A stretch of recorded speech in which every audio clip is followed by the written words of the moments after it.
Yeah. Game time. Yeah. Married to the game, but his kid don't play. Know all about the heat like Dwayne on Wade. His records don't fade. How I run inside the lane is insane. You saying now, what is you saying? You can tell by the energy that it's game time, giving you sports and entertainment at the same time. Roy coming with the X's and O's, while Lakita got the scoop on what you need to know. Back to the wall, that's a Hall of Fame. Make it so hot that they call out the flames. Made them holler things, how we on $1 way just to get up all the ring, if you know what I mean. We got the super team, we going for the chip. No matter what the pitch, we got another hit. Know the main reason why the fans go nuts? It's married to the game, yeah, we so clutch. If nothing else remains the same, I'm married to the game. Players and teams will change. I'm married to the game.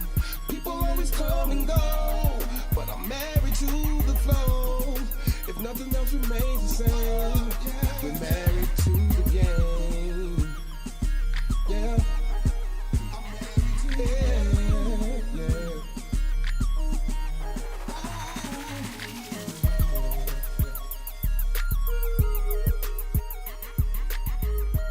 Yeah. What's going on, good peoples? My name is Rory Chirac, flying on the solo tip on the mic, and this is Married to the Game. Of course, to God be the glory for all his many blessings. Thank you, Lord. Back in the studio one more time. Y'all already know super producer Traxor Taylor is on the boards. You want to know why this show sounds so clean with the beats, with the mixes and the blends? That's that man's handiwork. Y'all already know we're blasting through your digital speakers from the beautiful city of Atlanta, GA, in the dirty. We got a packed program with content from cold climates. It's wintertime. Yeah, it gets cold here in the ATL. Not like how it is in Minneapolis or New York City, which is where the events take place on this program. Super Bowl 52. The Millrose Games and Soul on Ice. That's what we'll be hitting you in the head with the flavor on today's program. This is our version of the Northern Lights. Now, we already know Super Bowl kicks off, US Bank Stadium in Minneapolis. We'll chop it up about the game, the entertainment, the prop bets, all your favorite party food, because you know the Super Bowl is an unofficial American holiday, so I'll say it in advance. Happy Super Bowl Sunday to you and yours. Switching gears to track and field, and track fans worldwide are anxiously awaiting the return of the Millrose Games. We run laps with meet director Ray Flynn about this iconic event, which is the longest running indoor track meet in the world. Our Beyond the Box Score segment returns with commentary on figure skating in Harlem and their Soul on Ice affair. These are superstars in the making, doing their thing on the ice this weekend. And we're so blessed to talk with Figure Skating in Harlem CEO Sharon Cohen about the overall program and this landmark event. Man, these Northern Lights are shining bright for all to see, and we are just basking in the beauty and sharing their story. I mean, come on now, seriously.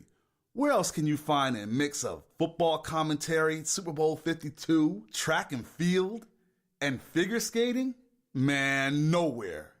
But right here on Married to the Game.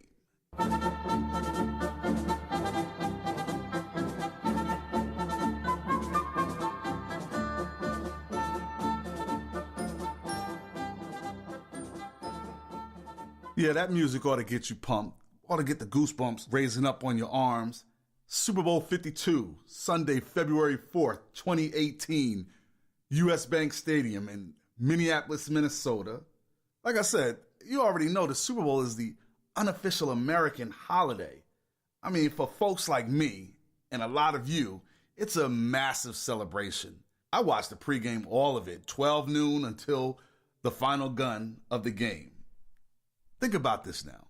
The Super Bowl. This is the drawing power. It's the only event where you can get a diehard football enthusiast and a casual observer to sit and watch the same game for 3 hours. That's the power of the Super Bowl. And this year, it's back in Minneapolis for the first time since Super Bowl 26. Washington blew out Buffalo. Too cold to be in Minneapolis. It's been in cold cities like Detroit, New York area, was in Jersey. It should be in hot cities like Houston, LA, New Orleans, Miami, Tampa.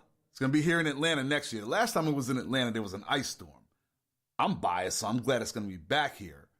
But hopefully it'll be nice weather when it's here, because the temperature in Minneapolis this week, it's freezing cold. And on Sunday, it's going to be sunny. It's an indoor stadium, but it's 11 degrees. 11 degrees is the high temperature on Sunday. Now, with all these cold temperatures ranging in the teens in Minneapolis this week, that's not stopping all of the parties, all of the entertainment, all of the A-list celebrities who flood the Super Bowl city and do their thing. Pink is going to sing the national anthem. I like Pink. I can rock with her. Leslie Odom Jr. is going to be singing America the Beautiful. Let's hope he does his thing. And you'll already know that Justin Timberlake, I'm a big fan of Justin Timberlake. He's doing the halftime show.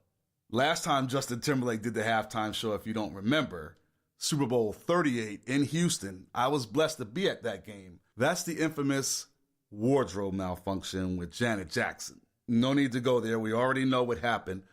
Surprisingly, the league has brought him back. Janet, who records a lot in Minneapolis with Jimmy Jam and Terry Lewis, she may be there in the city, but she's not performing at halftime. That would be kind of cool, though, if they brought her back out with Justin Timberlake as like a redo.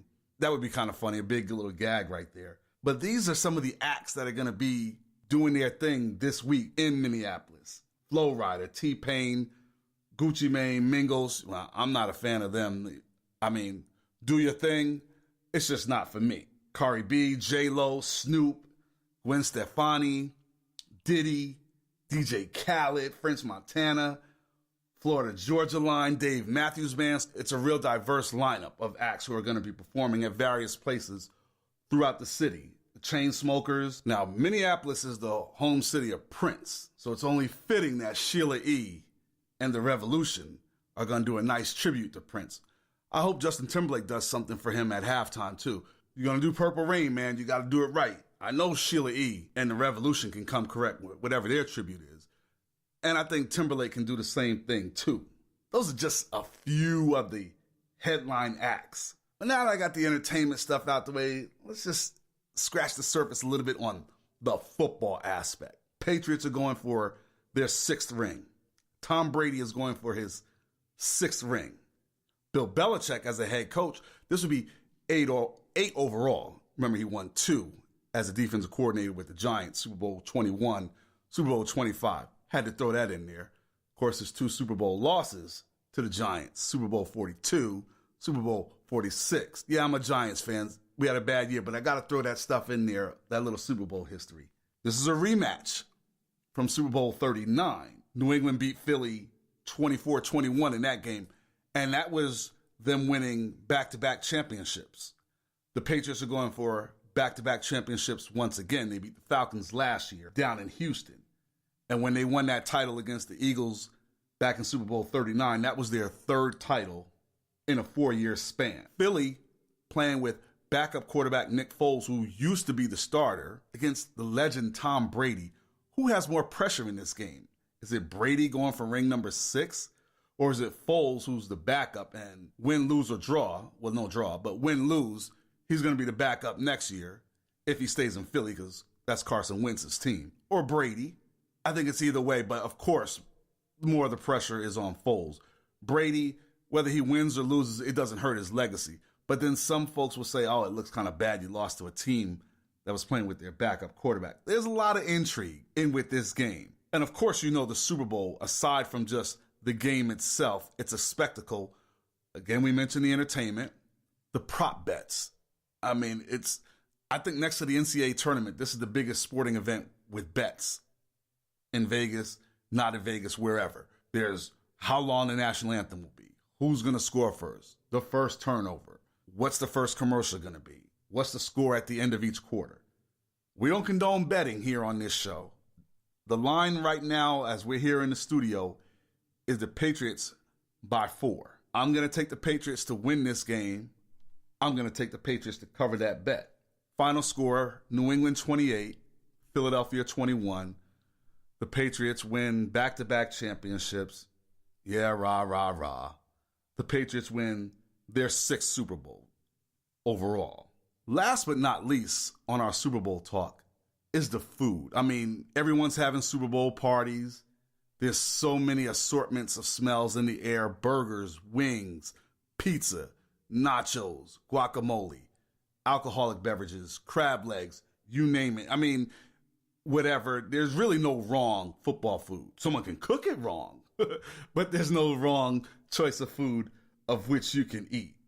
This is a holiday, and it also celebrates our gluttony. It's the second biggest day for food consumption, according to the USDA, behind Thanksgiving Day. But come on now. Every holiday has their own traditions. Valentine's Day has your flowers and candies. The 4th of July has their fireworks. Mother's Day has your special brunches and roses for mom. And Super Bowl Sunday has the food, the party, the big screens, all of that. Again, you heard it here. I'm rolling with the Patriots 28-21. Looking forward to a great game, Super Bowl 52. Now, we mentioned that the Super Bowl is Sunday, but on Saturday, you need to check out the New York Roadrunners Millrose Games, the longest running indoor track meet in the world. Megastars, Olympic champions from all levels, from all across the globe, compete at this event. It's a staple of the track season. All you track fans, y'all already know, you got it circled on your calendar. It jumps off high noon at the Armory, Washington Heights, New York City. TV coverage kicks off at 4 o'clock on NBC. Now, we're here in Atlanta. Indoor track isn't really that big as outdoor track is. But I know all about indoor track. It's intense. It's just the same level of excitement. You're just inside. Great action. Great competition. You got high school kids, college athletes, and pros all doing their thing in different classifications. For years, the Millrose Games was a fixture at Madison Square Garden. Now they set up shop at the Armory. We always get great guests on our show to break down the various events that we're talking about. Adding to this mix is Ray Flynn, meet director for the New York Roadrunners Millrose Games. We talk shop with him about everything you can expect to see this Saturday. Check it out. Ray Flynn, meet director for the Millrose Games, one of my favorite all-time track meets. Thank you so much for joining us today on Married to the Game. Thank you, Rory. It's a pleasure to be on your show. The Millrose Games, I'm a native New Yorker, so I know all about it. And it's the longest running indoor meet in the world, and it has an international appeal to it. For those that don't know, what is it about the Millrose Games that keeps it as a marquee event on the track and field calendar? The Millrose Games, it'll be its 111th year this year. It's sponsored by the New York Roadrunners. I think really what keeps it to the forefront is the indoor track is really exciting. The fans are really close to the action. You can feel the energy there. There's an incredible meet energy at the Millrose Games, at the Armory. The tradition is there. It's got the name, but I think the overall excitement from indoor running, so many kids come through there, through that facility at the Armory, and they look forward every year to running at Millrose Games because they know what a platform it is, and their parents know it, just like you do. You've been familiar with it since you were a little kid, as I was. And I think it's just that tradition, that meet energy, that experience, and running on a fast track against the best athletes you can run against, whether you're a high school kid running against the best kids in the Northeast, or you're a professional athlete running against the best athletes in the world.